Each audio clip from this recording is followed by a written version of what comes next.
Welcome to our channel.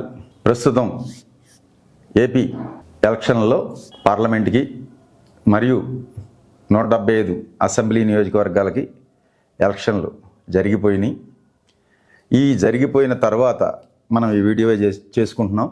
ఈ వీడియోలో 175 assembly నియోజకవర్గాలకు సంబంధించి అలాగే 25 పార్లమెంటు సెగ్మెంట్లకు సంబంధించి ఏ పార్టీ అభ్యర్థులు ఎవరు గెలుస్తారు, ఎంత మెజార్టీతో గెలుస్తారు అనేది మన డివైన్ ఆస్ట్రాలజీ ద్వారా తెలుసుకుందాం.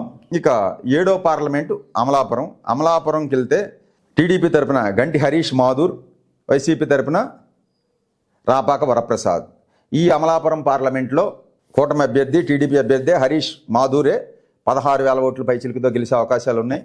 అలాగే అమలాపురం పార్లమెంట్లో ఉన్న అసెంబ్లీ నియోజకవర్గాలు ముమ్మిడివరం అసెంబ్లీ టీడీపీ అభ్యర్థి దాట్ల సుబ్బరాజు గారు 3,000 ఓట్ల పైచిలుకుతో గెలుస్తారు. అలాగే అమలాపురంలో కూడా టీడీపీ అభ్యర్థి అంతబట్ల ఆనంద్, ఈయన కూడా 4,000 ఓట్లతో గెలిచే అవకాశం ఉంది.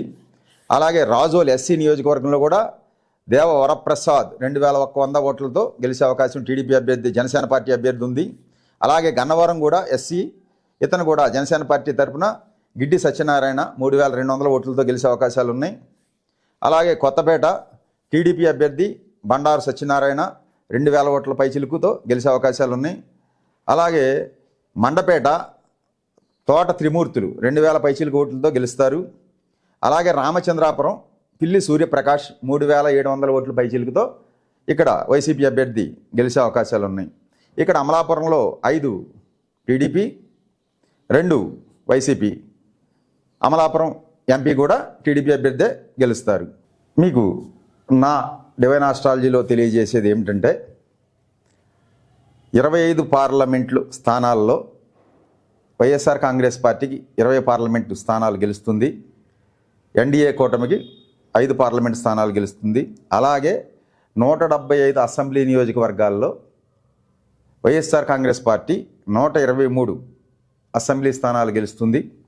అలాగే కూటమి అభ్యర్థులు 52 అసెంబ్లీ స్థానాలు గెలుస్తారని నేను తెలియజేయడం జరుగుతుంది. సో ఇక